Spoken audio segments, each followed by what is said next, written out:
All right, who's ready for a rides race? I am very excited. I'm doing my first ever self-imposed rides race today. I'm not competing against anyone. It's just me and the clock. So many people do rides races, but I got this idea from my friends over at All Ears. They do some of the best rides races. I love watching every single one of them, and I always love cheering my friends on. It is currently 12:26 p.m. I'm trying to see how many rides I can hit in both Universal Studios and Islands of Adventure in the remainder of the day. I forgot to mention, yeah, Universal Studios is only open for another 4.5 hours. Just some stats for you. It is currently Wednesday, September 24th.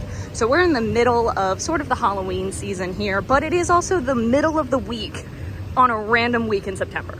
So typically crowds are higher for the weekends. For Universal Studios, that's typically what I've seen. As you can see, it is all decked out for Halloween Horror Nights, which I am not going to. Someday I'd like to make it there and buck up the courage. That's not tonight. In full transparency, this rides race may be a little bit different than the other ones you've seen because I am a user of the IBCCES accessibility card, but I'm heading here to pick up my new card because my other one has expired. Well, that took a hot second, but that's okay. So yes, I use Universal's Attraction Assistance Pass, and the way that you qualify for this is by going through a service called IBCCES. That is completely separate from Universal. Most theme parks use it. Disney is the exception. They don't use IBCCES. It's for those with disabilities. So for me, a lot of people don't know when they first look at me, but I am autistic. I'm pretty sure also ADHD. When I got the evaluation done, they said highly probable. Don't really know what that means, but I was assuming it was a yes. I have trouble with loud noises, even though I have my earplugs with me all the time. Still sometimes, especially in lines when it's more, everyone's closer together and sound kind of echoes, it gets overwhelming for me really, really quickly. I also don't do well with people being pretty close around me, so I stay away from crowds as much as I can, make sure I have my own space, and spending the least amount of time in a more consolidated, crowded line, the better. The way that this works is that if an attraction is under 25 minutes, you are sent through the express lane line. Now, if it is over 25 minutes, you get a return time listed in here for when you can come back to the attraction. You wait the exact same amount of time as everyone else in line. For this rides race, if I do have to get an attraction return time, I am not going to go in line for anything else in the meantime. I'm just gonna find somewhere to sit or maybe stand in a shop, look around, just to make sure it's completely fair and I'm not, you know, doubling up on any rides. It does need to be renewed about every 2 weeks. In this case, since I am not coming back tomorrow and my next trip here will be over 2 weeks later, he did just go ahead and make it for me today. They will write down how many people are in your party. It's usually valid again for 2 weeks, your name, and do you need alternate stairs. Now we have just about 4 hours and 10 minutes until the park closes. Let's get started. So we're gonna start right here at the front of the park in Minion Land. So we've got Despicable Me Minion Mayhem right over here. And then we've got VillainCon Minion Blast. So let's see if we can knock both of these out. I believe they're both 5-minute waits right now. And I'm gonna jump into Minion Mayhem first. Greetings, recruits. You can see yourself. I don't know where I am, but there's some meet and greets happening. Now, that is a motion simulator attraction. There is stationary seating up at the very front, and if you are prone to motion sickness, that is what I recommend because that ride can be intense. Heading right across the street to VillainCon Minion Blast. Looks like we're looking at another 5-minute wait, but again, we will be using the pass. Something else that may not seem like it saves time, but it does, is using the express pass or the express lane. It's usually a shorter walk. Those seconds can be precious. There's so much to see in this queue, but we cannot get distracted. Basically walking straight on, woohoo! 461,760 points. I'm usually terrible at shooting games, but I'll take that. My mom loves Minions, so every time I'm in here, I think of her. Minion Land is complete. I'm gonna head over to the Tonight Show, or what is it? Race to New York with Jimmy Fallon. It is 1:24, 2 rides done, one of them with a very, very long pre-show. Every time I go on this ride, I think about how much Quincy hates it. My TV and film loving heart does love this queue. The question is, can we get to this one before their next showing? Like, just look at this queue. I love it in here. Here we go. That one is also not friendly for anyone with motion sickness. And there is no stable seating. Coming up next is The Mummy. Now this one's extra fun because this does have a single rider line as well as express. So I'm honestly trying to figure out which one to do, but we gotta put our stuff in a locker first. Got my stuff in a locker It is 1:46. Normal line is 20 minutes. Single rider line is open. I decided to go express. I ended up changing my mind and doing single rider instead. Now I'm getting on the ride. That one is so fun. It is definitely intense, especially on the scare factor. So younger kids may not want to ride. My favorite part is the fire. It impresses me every single time. And it's a relatively smooth coaster, which I appreciate. Now time to cross the street and head over to Transformers. I'm just about to hop into Transformers, but before I do that, I went ahead and put in my Loop earplugs because this ride is very loud. Not only the ride, but the queue is also very loud. So if you're sensitive to sounds like I am, I would put in the earplugs. This ride also does have a single rider line, but I did go ahead and use express. You can hear it better than I can, but this queue is loud. The parade! Oh, I've always wanted to see that, but I don't have time. Heading over to Fast and Furious, then heading over to DreamWorks Land, E.T., all of that. We are cutting it close. It's 2:16. Got 2 hours and 45 minutes left. Now I'm trying to beat the parade to get across. Yikes. I just barely made it. All right, Fast and Furious. Yeah. All right, Fast and Furious Supercharged. I cannot say that. This is another screen-based attraction. A lot of them here are screen-based. I haven't ridden this one in a while because, to be honest with you, just like a lot of other people, I'm not a fan. For this one, let's go ahead and do single rider. I think that's a better bet. Granted, the whole thing looks empty right now, but it might save us time. I'm wondering if it'll skip the pre-show. That's what I would really love. I think we are indeed skipping the pre-show. Also, the AC in here is fantastic. We've got 6 rides left over in this park, but I'm changing my idea just a little bit because the parade is still going on and I don't want to waste any time. So I think I'm actually it's gonna require some backtracking. I'm gonna head into Wizarding World of Harry Potter and get on Gringotts because hopefully crowds are a little bit lower because of the parade. And then I'm gonna continue around Men in Black, Simpsons, finish up with DreamWorks, and then come back here to King's Cross. So that'll be my last thing to bring me over to the other park. We are officially at 2.5 hours left. And then Islands of Adventure is only open until 8. So I don't think we'll get through everything there, but we're gonna try. My favorite part of the park. The last time I was here, I went ahead and did single rider for Gringotts, and that worked like a charm because it also skips the pre-show. This is another ride though that you have to put everything in a locker. So let's go do that. There were 2 people who just turned around and I asked them if it was because it was a long line. And they said yes, but then they got in the normal line.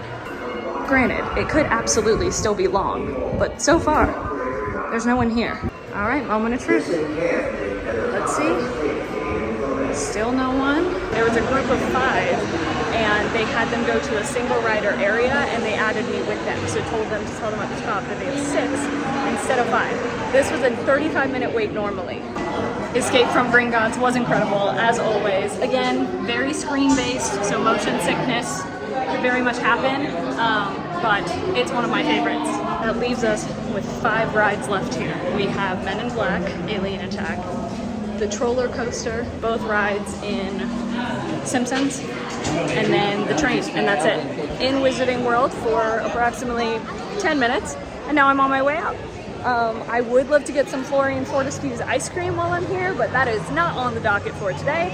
Maybe on a day that I'm not doing a self-imposed rides race. Something I've definitely learned today is that single rider is the way to go rather than using the attraction assistance pass, because a lot of those who have express are families, and so there's multiple people in that group, and so sometimes that can get a little backed up. Whereas if you are a single rider, go ahead and use that line. I believe Men in Black has a single rider line. Can't totally remember, but we're about to find out. Now the good news is that the small lockers at these attractions are free for the duration of your ride. The larger lockers are available, but at most rides they do cost extra. And of course, if you have a lot of stuff you're bringing into the park, you can get a locker at the front of the park for the duration of the whole day. There is indeed a single rider line here, so I'm gonna go put my stuff in a locker, hop in there. I do think the wait is 5 minutes. Oh wait, no, I can't read. 10. I did just realize I forgot to take my glasses off. That's okay. Another totally empty single rider line. 114,100 points, although I did forget to press the red button because I forgot where it was. At one point in the ride, you will hear them say, press the red button. It's below where you pick up your gun. That's the red button. Something red is on your gun too. It's not that.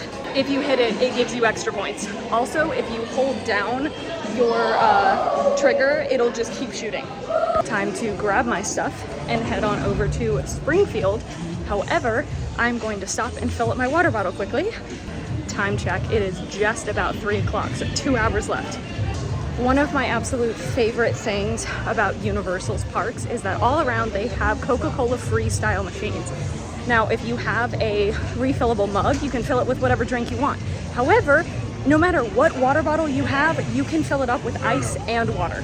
They are located all throughout the park, but this one is right across from the Men in Black gear shop. The water is very cold, especially with that ice, and it doesn't have any off taste to it. I love Disney, but some of that water tastes gross. We've made it over to Krusty Land. Looks like it's a 25-minute wait, so I should be able to use this. Confirmed too, that cast member just told me since they were at a 25-minute wait, I could just go right through. Pretty cool to see the Halloween Horror Nights areas. Another ride that's very motion sickness inducing for anyone who's sensitive to screens. I am not a Simpsons fan. I've never actually seen it. The storyline's wacky. It's entertaining, that's for sure. Next up is a ride I've actually never done before, and it is the Twirl and Hurl. Going in the regular line for this one because there's no one here. Let's grab a purple one. Favorite color. Yay! 3 rides left. E.T., the roller coaster, and the train. We are at just under an hour and a half left. I think I'm heading over to roller coaster first, honestly, so I can just keep my sunglasses on. I've never ridden this one either, so this is fun. 2 left, but this might get interesting because when I walked past E.T., it was a 35-minute wait. And I don't believe that one has a single rider. It's possible this could be the first time that I need to wait the allotted time and I just need to wait elsewhere. I don't think it would have dropped down to under 25, but there's a store right nearby that I can just pop into, hang out, be in the AC, and chill. This is, I think, one of my favorite rides in the park. What are we looking at? We are still looking at 35. Okay, so my return time is 4:05, which is just about 20 minutes away.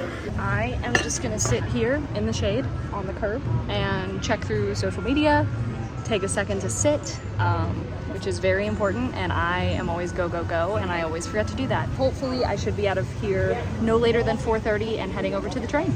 It is now almost 4:05. I've just been sitting down in the stroller area in the shade, hanging out, and now it's time to ride. The line has definitely gone down, which is great. The smell of this queue is the best. I've said it before and I'll say it again. I need a candle of this smell. 4:16, I am off of E.T., heading back over to the train. However, that wait time has increased pretty intensely, which is to be expected. It was sitting at a 40-minute wait, so just 5 minutes longer than what I waited for E.T. My hope is that it at least stays at that, doesn't get any higher by the time I get over there. I could walk over, but the train counts as a ride, so I don't want to forego that ride. Was this the best route to go?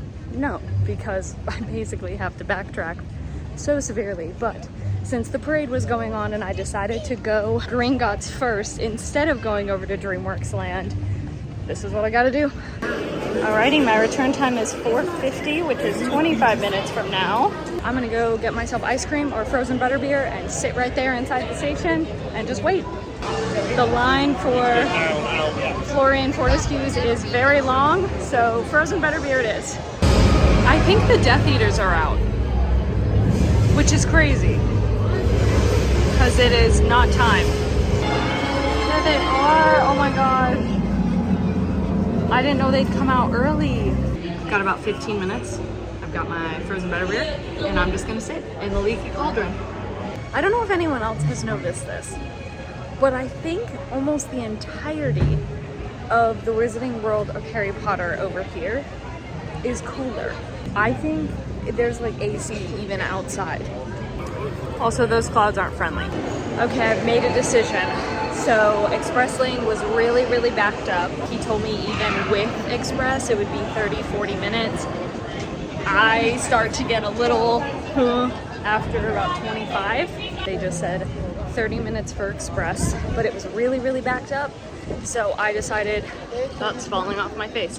I decided I'm gonna go ahead and walk. So that does mean I missed one ride here, and hopefully this means I can get more done in Islands of Adventure.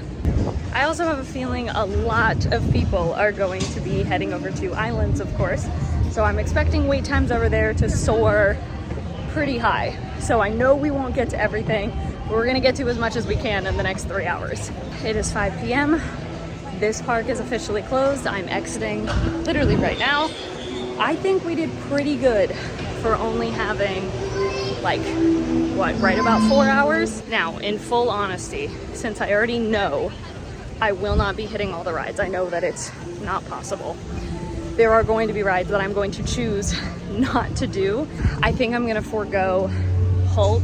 My neck has been giving me some issues and just been in a little bit of pain and stuff. And so the last thing I want is to do something that could affect it even more. I also have, I think the official term is grayed out on Hulk before, like where your vision kind of gets spotty.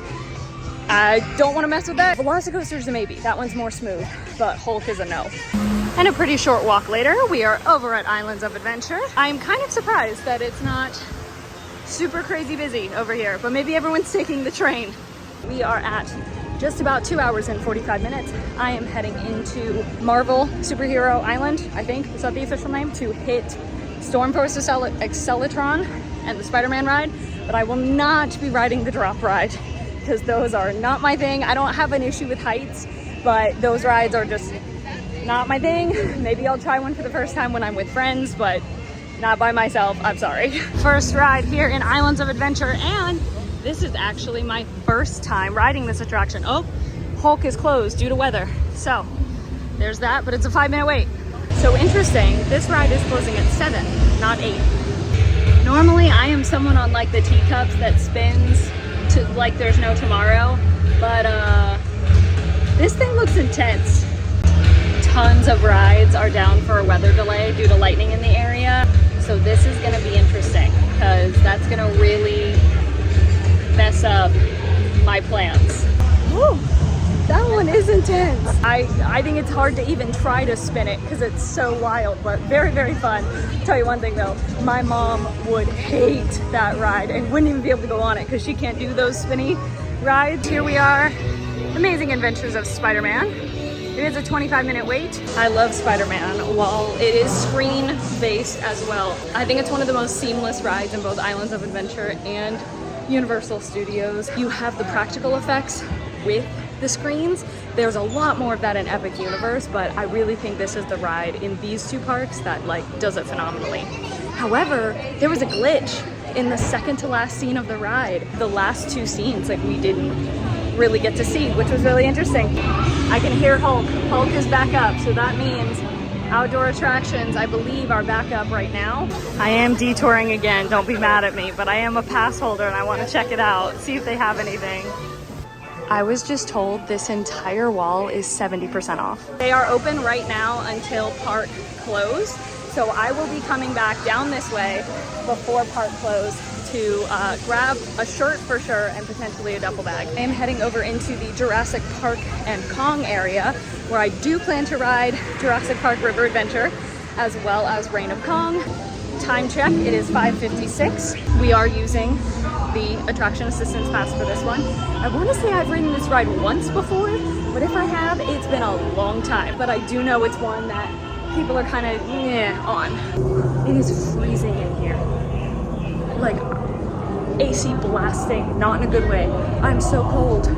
I think because all the outdoor attractions have opened again, people are foregoing the indoor ones. I'm gonna come back to that one later. That line line just was not moving at all. People are exiting the ride, but it's just not moving. So I'm gonna head over to Jurassic Park River Adventure. I'm very excited for this one because the past few times I've been here, it's been close.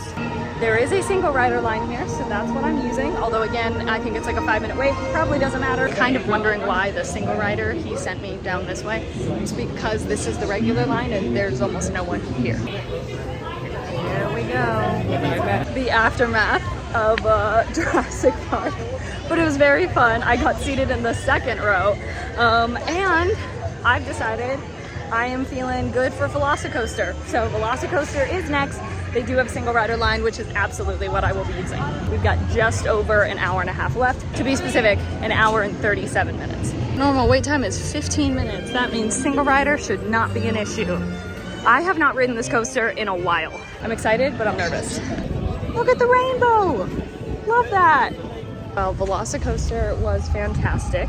I did, however, have to tuck into a restroom right after because there has been something going on with my eyes. I think my eyes are now really sensitive to either becoming dry or something just in the air. It happens mostly here in Florida, but it has happened in Georgia too, where I literally, my eyes start to burn, like, and in this case, it happened a little bit after Jurassic Park too, and I think it's just the air getting in my eyes or something, and for like 5 minutes, it burns, and it is not fun, and it looks like I'm like crying, and then my like sinuses act up, and it's this whole thing. Took away a few minutes, but we have just over an hour left, and I'm heading into Wizarding World of Harry Potter, but I am refilling my water bottle first. Velocicoaster, very fun, still super smooth. I do feel it's not as smooth as the first time I rode it a few years ago when it was a little newer, and now it's time for Forbidden Journey. This ride, again, very screen-based, very motion sick inducing. I'm grateful I don't struggle with motion sickness because I love this ride. Does the story make no sense? Yeah, I am confused all the time, but it's fun. It is a 10-minute wait, but I'm gonna throw my stuff in the locker and do single rider if they have it open. I wish I had actually done regular line for Velocicoaster though, because that one did move a little bit faster. Single rider line was a little backed up since it is only a 2-seater vehicle. My eyes are looking better now, but this was the one that really acted up, and you can see a little bit of how red it still is. And I have a pretty high pain tolerance, but that pain is like nothing I've ever felt before. It's intense. The castle is one of the best feats of design I think I've ever seen. It never fails to amaze me. You know, I have a really cool story to share that I don't know if I've ever talked about. When I was 12, I came to Wizarding World for the first time, and it was only the one in Islands of Adventure. And my dad and I, my whole family was on the trip, but I stayed in Diagon Alley for all 3 days. Like, I rarely left. One of the team members noticed that I was there so frequently, and she actually gave me my dad and I, like a special tour behind the scenes of the castle, and then brought us to the front of the line. And then found out, because we were staying on property close by, I think her sister worked at that hotel and got us cupcakes delivered to our hotel. I will never forget it for as long as I live. It was the coolest thing to ever happen to me, and it was the best. As much as I'm a little concerned about outdoor rides because of the whole eye thing, I do want to do Flight of the Hippogriff. That one's at a 25-minute wait, so definitely gonna grab my stuff from the locker and hopefully be able to use the express or use the attraction assistance for that one. We're sitting at about 50 minutes until the park closes, so I do feel like should be able to get on Flight of the Hippogriff, and then maybe 1 or 2 that are in Seuss Landing before I have to head back to be sure to grab my annual pass stuff. Interesting, it does say 25-minute wait, but I'm not seeing anyone. Look at that. Flight of the Hippogriff is complete. Interestingly enough, the wait time was so long because they only have 1 roller coaster running. I'm gonna head into Seuss Landing. Maybe I can hit 1, maybe 2, it depends. I'm hoping for 2, but we shall see. Now, I am going to be skipping Hagrid's Magical Creature Motorbike Adventure for the sake of getting 2 more rides, and also, again, I need to be back at the annual pass holder lounge. The wait time right now is 125 minutes. They do have a single rider line, but obviously using this for a 125-minute wait is not the smartest idea for what I'm doing today, and the single rider line could very likely take a hot second because, again, it's a 2-seater vehicle. So a permit has finally been filed to demolish this former attraction right here, Poseidon's Fury. I am bummed I never got to experience it because it looks incredible, but I'm excited to see what it may become. I think I'm just gonna get in line for the trolley ride, the High in the Sky Seuss trolley train ride, because it's the first one I'm coming across and it's my favorite in this land. Since it is a 10-minute wait, I am gonna go ahead and use the attraction assistance pass because we don't know what a 10-minute wait actually looks like. That ride is so adorable, so relaxing, and what I love is you don't always hear the same narration. The narration there's a few different ones since there are so many Dr. Seuss stories, and so you may not hear the same narration every time you ride. I am gonna try to squeeze in one last ride. It may be a mistake, but I'm gonna try for the carousel. Reasoning behind this is 1, the Cat in the Hat is terrifying, and 2, the carousel can hold a lot of people, so hopefully it won't take me long to get on. Final attraction of the day is the Carousel. If I walk fast, I can probably get on the next one. What to choose, what to choose. Well, consider an Easter ride, and everyone please buckle up tight. I like this one. This is the longest carousel ride of my life. I have 6 minutes to try to make it over to Toon Lagoon. 5 minutes left. I'm about to walk into Marvel Superhero Island. 3 minutes left. Entering into Toon Lagoon. Thank goodness it's at the start of the land. The doors are still open. They're still open. Oh my goodness. I think we made it. I think we did it. 801. I got him. And I paid $25 for this duffel bag that's originally $52. And this shirt that's originally $27. The park is officially closed. I'm gonna sit down for a second and eat the granola bar that I have because I am very hungry. And that is that. I rode 20 attractions in just about 7 hours in between Universal Studios and Islands of Adventure. Broken down, that was about 4 hours in Universal Studios and just under 3 hours in Islands of Adventure. I got to hit some of my favorites, ride some rides I'd actually never ridden before, and got to find some that I probably won't ride again. This was so much fun. I had a great time. Thank you all so much for watching. I hope you enjoyed. All my social media is in the description. Love you all.